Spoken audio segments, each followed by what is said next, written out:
বাংলাদেশ জামায়াত ইসলামী এবং ইসলামী ছাত্র শিবিরকে বাংলাদেশের মাটিতে 11 দলীয় জোটের নির্বাচনী প্রচারণার অংশ হিসেবে নোয়াখালীর জিলা স্কুল মাঠে সমাবেশে যোগ দেন জামায়াত ইসলামের আমির ডাক্তার শফিকুর রহমান।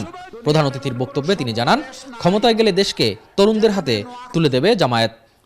যারা দেশকে ভালোবাসার প্রমাণ দিতে পেরেছেন, ইনশাআল্লাহ আগামী তাদের হাতে যদি দেশ আসে তাহলে ভালোবাসার একটা দেশ তৈরি করা সম্ভব। এর আগে ফেনী সরকারি পাইলট হাই স্কুল মাঠে সমাবেশে অংশ নেন জামায়াতের আমির। সমাবেশ স্থলে এসে প্রথমে 24-এর গণ অভ্যুত্থানের শহীদদের পরিবারের সাথে সাক্ষাৎ করেন তিনি।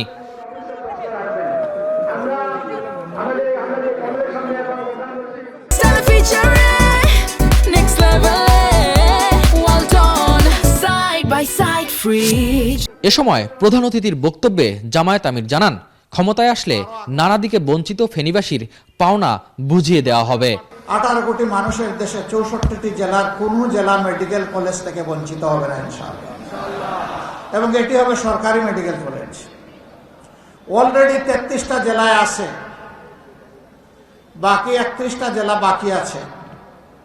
আল্লাহ তাআলা এই দেশবাসীর যদি সেবা করার সুযোগ আমাদেরকে দেন, ফেনী ইনশাআল্লাহ তার পাওনা পেয়ে গর্বিত হবে, ফেনী বঞ্চিত হবে না।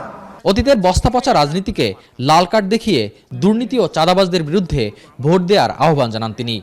অতীতের বস্তা পচা রাজনীতি যেটা ফ্যাসিবাদ উপহার দিয়েছে, এক না একতন্ত্র উপহার দিয়েছে, দুর্নীতিতে দেশকে চ্যাম্পিয়ন বানিয়েছে, ডুবিয়ে দিয়েছে, ওই রাজনীতিকে আমরা লাল কার্ড দেখাতে চাই। পরে ফেনী 3 আসনের 11 দলীয় জোটের প্রার্থীদের পরিচয় করিয়ে দেন জামায়াতের আমির। এই গলিখানে দেয়ালগড়ি ইনশাআল্লাহ 12 তারিখ বিজয় হবে ইনশাআল্লাহ। ফেনীর 3টি আসনে ভোটার সংখ্যা প্রায় 12.5 লাখ, যাদের মধ্যে অর্ধেকই হলো তরুণ ভোটার।